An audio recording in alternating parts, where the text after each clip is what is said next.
भारतीय पौराणिक संस्कृत साहित्य विशद ज्ञान का भंडार है। इसमें कथाओं, श्लोकों के माध्यम से शिक्षा दी गई है। इन्हीं कथाओं में एक गलहस्ते च धोधरा है, जिसे यहाँ प्रस्तुत किया जा रहा है। कथा इस प्रकार है। जब आषाढ़ मास का अंत हुआ, हिंदू सनातन धर्म में पूजा पाठ, उपनयन, विवाह आदि संस्कार समाप्त हो गए। पंडितों की आवश्यकता अल्प हो गई। काम के अभाव में तथा जीभ चटोर होने के कारण पंडित रविकांत झा, माधव झा, केशव झा तथा धोधर झा ने विचार किया, क्यों न कहीं किसी रजवाड़े में जाकर शरण लिया जाए, ताकि स्वादिष्ट भोजन तो कम से कम मिलेगा ही।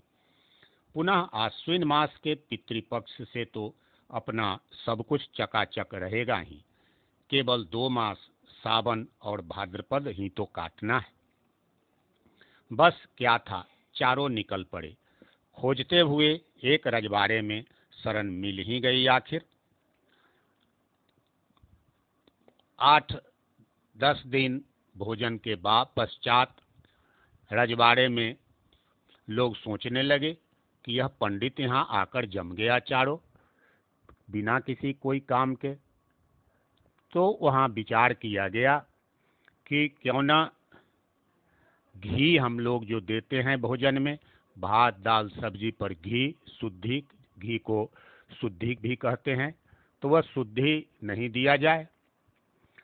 तब 15वें दिन उन लोगों को चारों के भोजन में सब कुछ तो दिया गया, सब कुछ पूर्व के अनुसार ही था समायोजित, मगर उसमें घी का अभाव कर दिया गया। घी का अभाव था।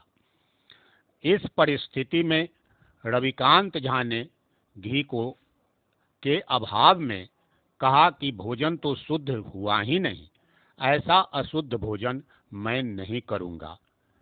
और रविकांत झा वहाँ से चले गए। तो हवि बिना रवि गताह, घी के बिना रविकांत झा चले गए, मगर फिर भी वो तीनों पंडित जमे रहे वहाँ। कुछ दिन और बीते। फिर 15वें दिन भोजन के समय जो बैठका दिया जाता है, पीढ़ा, तो उसी पर बैठकर भोजन किया जाता है। तो वहाँ पर 15वें दिन वह पीढ़ा बंद कर दिया गया। भोजन के समय बैठका नहीं दिया गया। फिर उन लोगों ने देखा, उसमें एक माधव झा थे। जो माधव झा ने कहा कि यह पृष्ठे बिना माधव, पृष्ठ देखे कि पीढ़ा नहीं होने के कारण उन्होंने कहा कि यह तो भोजन कुमान का हुआ, अपमान का हुआ, ऐसा अपमान मैं सहन नहीं कर सकता हूँ। और इस प्रकार माधव झा भी चले गए। तो पृष्ठे बिना माधव, हवि बिना रविगता, पृष्ठे बिना माधव, 2 पंडित तो 1 महीने में चले गए। अब 2 पंडित बच गए। इन्होंने सोचा कि चलो भोजन तो मिल ही रहा है। फिर 15वें दिन व्यंजन यानी तरह तरह की जो साग सब्जियां थी वो बंद कर दिया गया और कहा कि पंडित जी, आज तो सब्जी मिला नहीं मार्केट में, इसीलिए ऐसे ही खा लीजिए। तो व्यंजन के अभाव में केशव झा थोड़े चतुर थे पंडित, उनका वो जीव चलाक थे। तो उन्होंने कहा कि बिना सुस्वाद के भोजन यानी कुस्वादु भोजन मैं नहीं करूँगा, और ऐसा बेस्वाद का भोजन मैं नहीं करता, और वह उठकर चले गए। इस प्रकार केशव झा भी वहाँ से चले गए। हवि बिना रविगता, पृष्ठे बिना माधव, व्यंजन बिना केशव जातः, व्यंजन के बिना केशव झा चले गए।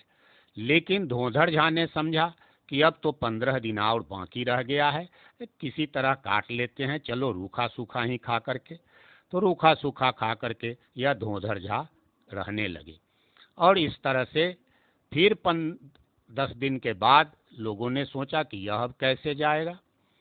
तो वहाँ के जो राजकुमार लोग थे, 5-7 मिल करके धोधर झा से कहा कि पंडित जी क्यों ना हम लोग चौक पर चलें, पेठिया के बाजार के पास, वहाँ पर एक बाजार लगता है और वहीं पर हम लोग कुछ कुछ नाश्ता वगैरह करेंगे।